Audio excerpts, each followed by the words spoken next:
ഒരു ചുക്കുവർക്ക് തിരിഞ്ഞിട്ടില്ല ഈ വിഷയത്തിൽ. അവസാനം കൊണ്ടുവന്ന തെളിവ് ഞാനിത് ഈ സക്കരിയ മൗലവിയുടെ തൊള്ളേന്ന് വന്നിട്ടപ്പോ അത്ഭുതപ്പെട്ട് ഇത്ര മാത്രം ഇദ്ദേഹം അന്തമില്ലാതെ പോയോ. കേട്ടോ, അദ്ദേഹം പറയാം. അഹ്മസി എന്ന താബിഈ പണ്ഡിതൻ പറയാണ്, പകൽ സമയത്ത് ഒരു ജിന്ന് എന്റെ അടുത്ത് വന്നു. അങ്ങനെ വന്നപ്പോ ഞാൻ എന്താ പൂർത്തീകരിച്ച് പറയാത്തത്? അഹ്മസിയുടെ പേരിൽ പറഞ്ഞ പകൽ സമയത്ത് ഒരു ജിന്ന് എന്റെ അടുക്കെ വന്നു. അങ്ങനെ പറയണ്ടത്? അങ്ങനെയാണോ അഹ്മസിയുടെ പേരിലുള്ള സംഭവം ഉള്ളത്? ഇത് പണ്ഡിത ലോകം ചർച്ച ചെയ്ത് അങ്ങനെയാണോ? മൂപ്പര് പറഞ്ഞിട്ട് ഏതോ ഒരു അഹ്മസി എന്ന് പറയുന്ന താബിഈ പണ്ഡിതർക്ക് നിൽക്കുമ്പോ ഒരു ജിന്ന് മൂപ്പറ് മുന്നിലേക്ക് ഇങ്ങനെ വന്നു. എന്താ എന്നിട്ട് കേട്ടോ, അഹ്മസി എന്ന താബിഈ പണ്ഡിതൻ പറയാണ്, പകൽ സമയത്ത് ഒരു ജിന്ന് എന്റെ അടുത്ത് വന്നു. അങ്ങനെ വന്നപ്പോ ഞാൻ ചോദിച്ചു, എന്ത് ഭക്ഷണം നിങ്ങൾക്ക് വേണ്ടതെന്ന് ചോദിച്ചു. അപ്പോ അരിഭക്ഷണം വേണം, അറുസു വേണം. അരിഭക്ഷണം വേണം, ജിന്നിനെ ബിരിയാണി വേണം. മൂപ്പരിങ്ങനെ ഇരിക്കാണ്.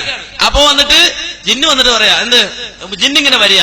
ആ സംഭവം തന്നെ അങ്ങനല്ല, അയാൾ പറഞ്ഞ പോലല്ല. അതൊക്കെ തട്ടിപ്പ്. നിങ്ങളെ കൊണ്ട് ഛർദിപ്പിക്കും ഞങ്ങൾ, പറിച്ചു പുറത്തിടും. നിങ്ങളുടെ ഉദ്ദേശം ഞങ്ങൾക്കറിയാം. അഹ്മസിന്റെ ആ റിപ്പോർട്ട് വലിച്ചു കൊണ്ടുവന്നതിന്റെ പിന്നിൽ പുതിയൊരു ചർച്ചയ്ക്ക് തുടക്കമിടുകയാണ് ഞങ്ങൾക്കറിയാം. ഞങ്ങൾ റെഡി അത് ചർച്ച ചെയ്യാൻ, ഞങ്ങൾ തയ്യാറാണത് ചർച്ച ചെയ്യാൻ. അത് മനസ്സിൽ വെച്ചോ, ഞങ്ങൾ അതിന് റെഡിയാ.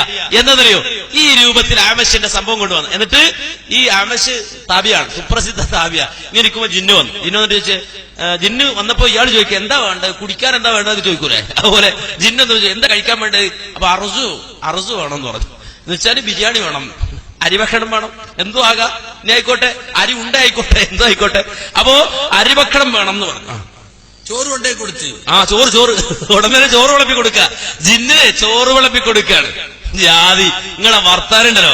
എന്തിനാണ് ആ ജിന്ന് വന്നത് പറയണം നിങ്ങള്. ജിന്ന് എന്തിനു വന്നു? വെറുതെ വന്നതല്ല ജിന്നവിടെ. അഹ്മസിന്റെ അടുക്കൽ ജിന്ന് വെറുതെ വന്നതല്ല. വന്ന ജിന്നിന് ആവശ്യമുണ്ടായിരുന്നു, വെറുതെ വന്നതല്ല. അത് നിങ്ങളെ കൊണ്ട് ഞങ്ങൾ പറയിക്കും, അതവിടെ നിൽക്കട്ടെ. ഇനി എന്താ? അത് രസമായിട്ട് കേൾക്കണം, അത് മുമ്പേ കേൾക്കട്ടെ.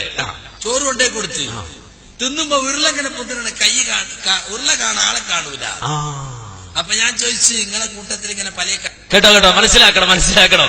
അപ്പൊ ജിന്നിങ്ങനെ ചോറ് തിന്നുമ്പോ ഉരുള ഇങ്ങനെ പോകുന്നുണ്ട്, മനസ്സിലാക്കണം. ഉരുള മാത്രമേ കാണുള്ളൂ. ഒരു ഉരുള ഇങ്ങനെ പൊങ്ങിപ്പോയി ഇങ്ങനെ ഇറങ്ങിപ്പോവാ, പിന്നെ അടുത്ത ഉരുള ഇങ്ങനെ പൊങ്ങിപ്പോവാ ഇറങ്ങിപ്പോവാ. കാരണം ജിന്നിനെ കാണാൻ പറ്റില്ല, ഉരുള കാണാം. ജിന്നിനെ കാണാൻ പറ്റുമോ? കാണാൻ പറ്റില്ല. പിന്നെ ഉരുള ഇങ്ങനെ പോവുക, ഇങ്ങനെ ഇറങ്ങി പോവുക. നിങ്ങളുടെ ഈ ജിന്നും വണ്ടി ഉണ്ടല്ലോ, ഞങ്ങള് തകർത്തെറിയുക തന്നെ ചെയ്യും, സംശയമില്ല. തകർത്തെറി. മൂപ്പര് വലിയൊരു തെളിവ് കൊണ്ടുവന്നതാ. ഇനി അദ്ദേഹം അതിന്റെ ആധികാരികത ബാക്കി മുറിച്ചു എന്ന് പറയണ്ട, അതിന്റെ ആധികാരികതയൊക്കെ പറയട്ടെ. കേട്ടോ, ഉരുളങ്ങനെ പൊതുവാണ്, കൈ ഉരുള കാണാൻ ആളെ കാണൂല. അപ്പൊ ഞാൻ ചോദിച്ചു, നിങ്ങളെ കൂട്ടത്തിൽ ഇങ്ങനെ പല കക്ഷികളുണ്ട്, റാഫിലിയുടെ അവസ്ഥ എന്താ നിങ്ങളെ കൂട്ടത്തിൽ ചോദിച്ചു. അവരാണ് ഏറ്റവും ചെറുത്. റാഫിലിൽ എന്ന ഷിയാക്കളെ കൂട്ടത്തിലെ റാഫില. ഇത് അഹ്മസ് പറഞ്ഞതായിട്ട് ഇബ്നു കത്തീർ ഉദ്ധരിക്കുന്നു.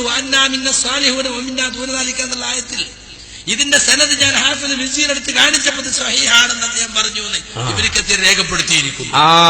വെറുതെ സഹീഹാന്നല്ലല്ലോ അവിടെ പറഞ്ഞത്, അവിടെയും തട്ടിപ്പുണ്ടല്ലോ.